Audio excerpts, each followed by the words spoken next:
the last 5 months, there's been this interesting theory that's been floated by the mainstream media. Like most mainstream media theories, it had no basis in fact. This theory, it was purely based on feelings. Oh, feelings. My 3 favorite things: feelings, safe spaces, and woke hugs. The media has been floating this theory because they wanted you to have feelings of despair. They wanted this trio of huge embarrassing failures that the media describes as late night comedians. They wanted you to miss them. For 5 months, we have been told that we miss late night television. I don't know about you guys, but I damn sure know when I'm missing something. When we get that first blast of dreaded heat and humidity that signals the beginning of summer, I miss fall and winter. When my Pelicans are eliminated from the NBA playoffs, I start missing the NFL. Right now, I'm missing the NBA. I'm super excited for the start of the regular season, which begins 3 weeks from today. That's how much I'm missing the NBA right now. I know exactly how many days until the regular season begins. But over the last 5 months, I cannot think of one time that I missed this trio of late night uncomedians. I don't remember missing the high-pitched voice of Jim Fallon. There hasn't been one night where I'm laying in bed thinking, damn, I sure wish Stephanie Colbert was on CBS right now. And I can tell you with 100% certainty, I damn sure did not miss Jimmy the Kimmel. Well, KC, what about that other guy on NBC? What other guy? Are you talking about the accountant? What's his name? Tom Green or Sean Squires? Who cares? It doesn't matter what his name is. Last week, it was announced that the Hollywood writers' strike was finally ending. Now, other than members of this union, I really don't think most normal people gave a shit. Hollywood, they could have went on strike indefinitely. Society would probably be better off for it. But there was no trio more excited for the end of the writer's strike than the trio of unfunny comedians in late night television. The ink hadn't even dried on the new contract yet, and Jimmy the Kimmel, he was already hyping up his immaculate return. America hasn't seen a return of this magnitude since the return of Bob Greiner. Yeah. I remember how much America cared about the return of Bob Greiner. I remember the mainstream media praying to the woke oak tree, hoping that the WNBA would finally eclipse 1 million viewers. Obviously, that dream did not come true. Last Friday, Jim Kimmel, he posted a video to social media. Now, the intention of this video, it was to get his lonely male followers excited for his immaculate return. Now, you got to remember, the genre of late night television is struggling.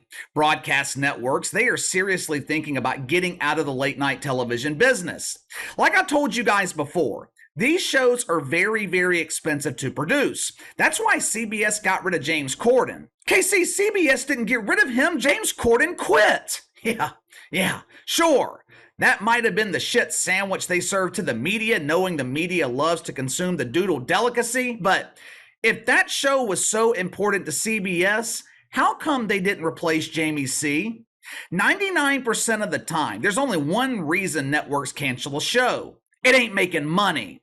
None of these shows are generating the revenue that they were generating 3 or 4 years ago. Ad spending is down hundreds of millions of dollars in late night television. But that's okay. That's okay. Jim Kimmel has got the solution.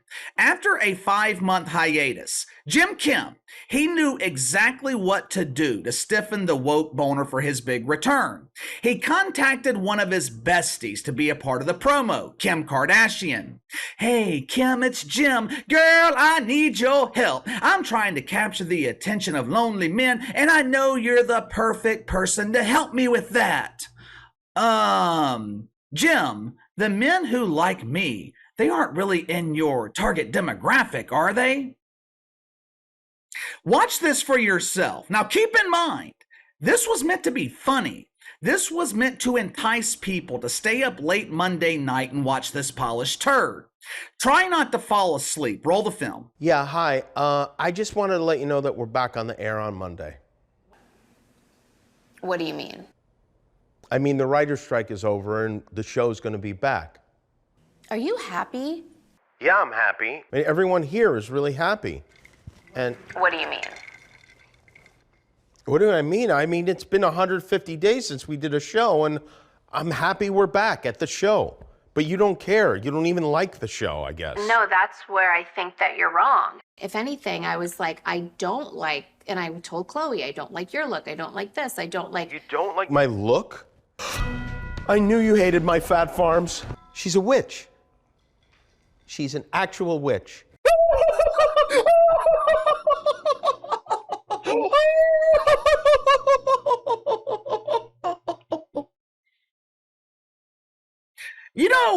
You know what the best part of that promo was? The best part of that promo was when Rodriguez fell asleep on the couch listening to that painfully boring conversation. How can two veteran entertainers be that boring?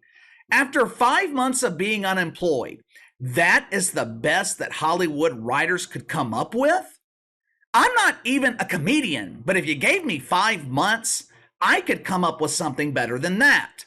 That clip is a microcosm of modern late night television. This is the reason the genre is struggling. But you wouldn't know that if you were reading the mainstream media. No. The immaculate return of late night, it was a ratings success. This is proof that America loves to not be entertained. Normally, Jim Kimmel, he is riding the bruised caboose when it comes to ratings and late night. I'm sure he tells friends like Howie Stern, "Hey, Howie, I'm in third place, woohoo!" Jim calls it third place, the rest of us call it last place. But I'm going to give Jim Kimmel some credit here.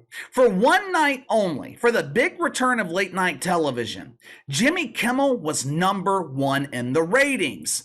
It was the biggest season premiere in 6 years, 2.3 million viewers. Well, I mean, that's just great, right?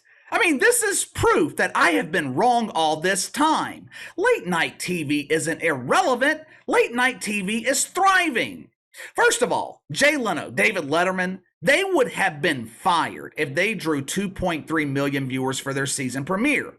Second, most of the mainstream media, they are leaving out one important detail in their celebration of Jim Kimmel. One tiny little detail. Jim Kimmel, he wasn't #1 because he's the most popular comedian in late night, and I use the term comedian for a lack of a better word here because there really ain't nothing comedic about Jim Kimmel.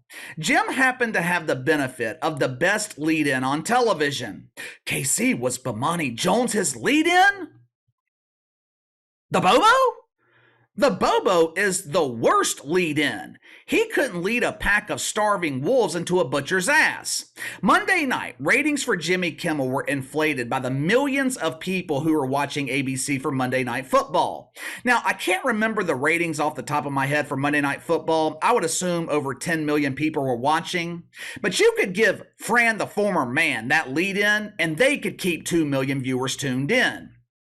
Colbert, he came in with 2.1 million. Jim Fallon, he assumed Jim Kimmel's normal spot on the caboose with an absolutely horrific 1.5 million viewers. Now, these were the numbers for the season premiere. This was supposed to be the episode that spiked the ratings. According to the media, you guys have been missing this trio for 5 months, and their combined audience is less than 6 million?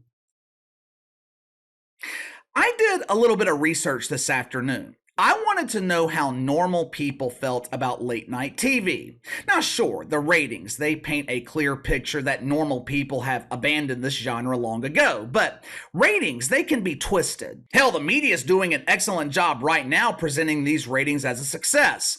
So I did some digging. I found some data that shows how unpopular these late night comedians really are. We're going to start with Jim Kimmel. Check it out for yourself. Almost 3,200 people have voted, with the overwhelming majority giving Jim 1 out of 5 stars. Check out Steph Colbert. We got a little bit of improvement here. Almost 3,100 people voting, with Steph also receiving poor ratings. Now, believe it or not, Jim Fallon is the most popular host in late night according to these polls. His rating is the highest of the three. But Jim Fallon, he's got a little bit of an advantage here since the number of people participating in his poll is half the number of the other two. I also checked social media analytics. Remember yesterday when we talked about Pat McAfee struggling to draw ratings on ESPN? Now, I don't know if others in the media saw that video. I don't know if people at ESPN saw it either. What I do know is no one was talking about Pat McAfee's ratings when I made that video yesterday. Today, I get bombarded with emails. People are sending me links to the media suddenly talking about his ratings. ESPN even issued a press release talking about the social media success of Pat McAfee. Someone even told me this morning that Pat McAfee actually addressed his ratings on his show this morning. Again, I doubt all this has anything to do with this channel, but the timing of it was just kind of odd. Anyway, Pat McAfee, he is obviously a giant on the internet. There is no denying his success. Good for him. Oftentimes, though, when people are struggling to draw ratings on linear television, they will point to their success on social media. And I'm not talking about Pat McAfee here. I'm talking about these comedians in late night. Jimmy Fallon has a huge following here on YouTube. Guess what? So did James Corden. His ass is no longer on television. I checked analytics on Twitter. Most of these late night shows, very active on the platform. In the last 12 months, Jimmy Fallon has lost 88,000 followers on Twitter. The damage wasn't too bad for Jim Kimmel. He only lost a cool 37,000. There is a site called Television Stats that ranks shows across all platforms, streaming, TV, just about everything. Now, I just found this site today. I don't know how reliable the information is, but if you believe their data, Jimmy Kimmel barely ranks in the top 200 in comedy. Not the top 200 on television. There he ranks 654th. He barely ranks in the top 200 in comedy. His audience engagement score is a 1.2 out of 10. The platform of late night television, the platform is not the problem. This genre has been wildly successful for decades now. The platform, not the problem. The networks, not the problem. The format, not the problem. You want to know the real problem in late night? It's the host. People do not relate to the host. Why do you think Greg Gutfeld is successful? It's not because he's funny. Gutfeld is funny every once in a while, but he's definitely not a comedian and doesn't claim to be. You know why Greg Gutfeld is so successful? He's relatable. Greg Gutfeld, he seems like the guy you sit next to at the bar and you can talk to him just about anything. Do you get that same feeling from Stephen Colbert? He's an elitist. Same with Jim Kimmel. Fallon, he's the most relatable of the three, which is probably why he had the highest audience rating. The problem is not the genre. The problem is the host. It's that simple. But give me your thoughts. Late night premieres, and the ratings are less than impressive. What is the real problem in late night television? Is the genre antiquated? Is there too much competition? Is it the host? Or maybe it's a combination of all three. You let me know. Sound off in the comments below. Like, subscribe, share the video. I appreciate all of you guys and your support. Follow me on Twitter at KC_BTL84, and I will see you guys tomorrow.